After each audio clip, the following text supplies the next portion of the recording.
কিবোর্ডের মাধ্যমে file explorer open করতে কিবোর্ডের উইন্ডোজ এবং কি প্রেস করুন। একটি নতুন ফোল্ডার তৈরি করতে কিবোর্ডের কন্ট্রোল শিফট এবং এন প্রেস করুন।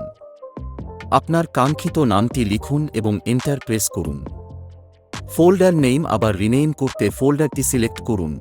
কিবোর্ডের F2 কি প্রেস করুন। আপনার কাঙ্ক্ষিত নামটি লিখুন এবং এন্টার প্রেস করুন।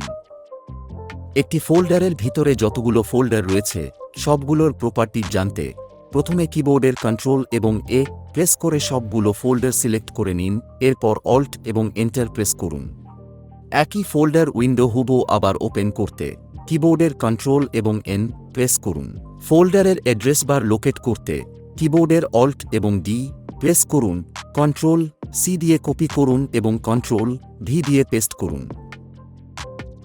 ফোল্ডারের কোনো কিছু খুঁজে পেতে কিবোর্ডের কন্ট্রোল এবং এফ প্রেস করুন।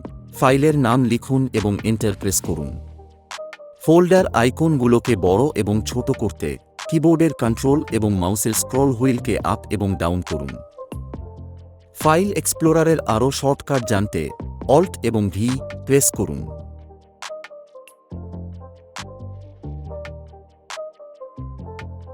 কোনো ফোল্ডারের হিডেন আইটেম শো করতে কিবোর্ডের অল্ট এবং ভি প্রেস করুন।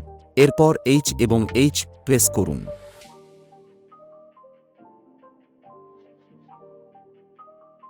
ফোল্ডারের থাকা ফাইলের এক্সটেনশন দেখতে কিবোর্ডের অল্ট এবং ভি প্রেস করুন। এরপর এইচ এবং এফ প্রেস করুন। কোনো ফাইল বা ফোল্ডার পার্মানেন্টলি ডিলিট করতে শিফট এবং ডিলিট প্রেস করুন।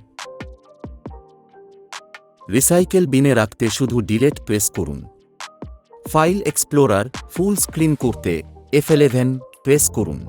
ফুল স্ক্রিন ভিউ থেকে এক্সিট নিতে F11 প্রেস করুন এবং সর্বশেষ ফাইল এক্সপ্লোরার ক্লোজ করতে কিবোর্ডের কন্ট্রোল এবং W প্রেস করুন।